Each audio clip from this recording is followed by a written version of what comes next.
شادی کے معاملے میں بڑی احتیاط کیا کریں، بہت احتیاط کیا کریں.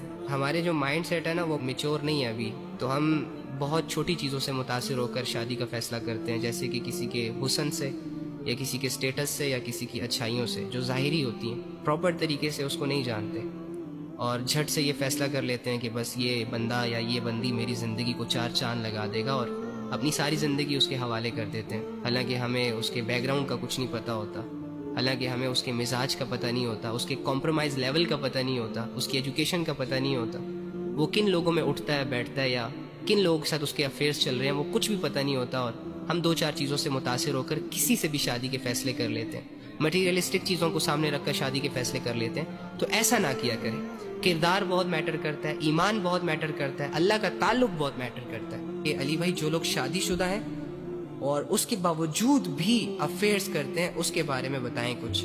آپ یقین کریں انتہائی گھٹیا قسم کے لوگ ہوتے ہیں، وہ مرد بھی گھٹیا ہے، وہ عورتیں بھی گھٹیا ہیں، جن کو اللہ رب العزت نے ایک حلال رشتہ دیا ہوتا ہے لیکن اس کے باوجود حرام کی طرف جاتے ہیں. اس کی مثال ایسی ہے کہ گھر میں ایک اچھا خاصا پکا پکایا کھانا موجود ہے لیکن وہ جا کے گندگی کے ڈھیر سے کچھ اٹھا کے کھا رہا ہے اور اسے لذیذ سمجھ رہا ہے. قرآن میں جو غیر شادی شدہ ہوتے ہیں وہ جب زنا کرتے ہیں نا تو اس کے لیے یہ حکم ہے کہ اسے 100 کوڑے مارو سب کے سامنے، رحم نہ کرنا. یعنی کین یو امیجن یار، جو رب اتنا مہربان ہے، جو رب یہ کہتا ہے کہ ایک دوسرے کو معاف کرو، ایک دوسرے پہ رحم کرو، وہ رب بھی زنا کرنے والوں کے لیے یہ کہہ رہا ہے کہ اگر ان کا زنا پروو ہو جائے، اگر ان کی یہ گندگی پروو ہو جائے تو ان کو سب کے سامنے 100 کوڑے لگاؤ. جو شادی شدہ ہوتے ہیں، یعنی جنہوں نے شادی کر رکھی ہوتی ہے، شادی شدہ ہونے کے باوجود وہ افیئرز چلاتے ہیں اور ان افیئرز میں ان سے زنا ہو جاتا ہے، تو اللہ رب العزت نے پتہ ہے ان کی کیا سزا رکھی ہے؟ انہیں سنسار کرو، انہیں پتھروں سے ہلاک کرو.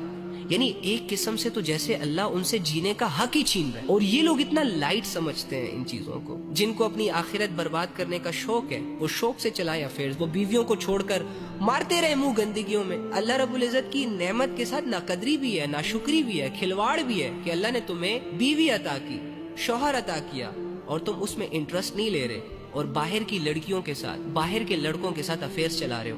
یہ تو غیرت کے خلاف ہے، یہ تو حیا کے خلاف ہے، یہ تو انسانیت کے خلاف ہے.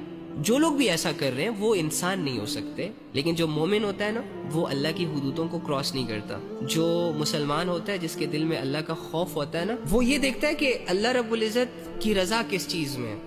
اوکے، تو بہت سارے لوگ ایسے ہوتے ہیں جو لذتوں کے دیوانے ہوتے ہیں، وہ لذتوں میں ہی اپنی زندگی گزار رہے ہوتے ہیں. اللہ ایسے لوگوں کی حفاظت بھی کرے اور ہماری بھی ان لوگوں سے حفاظت کرے.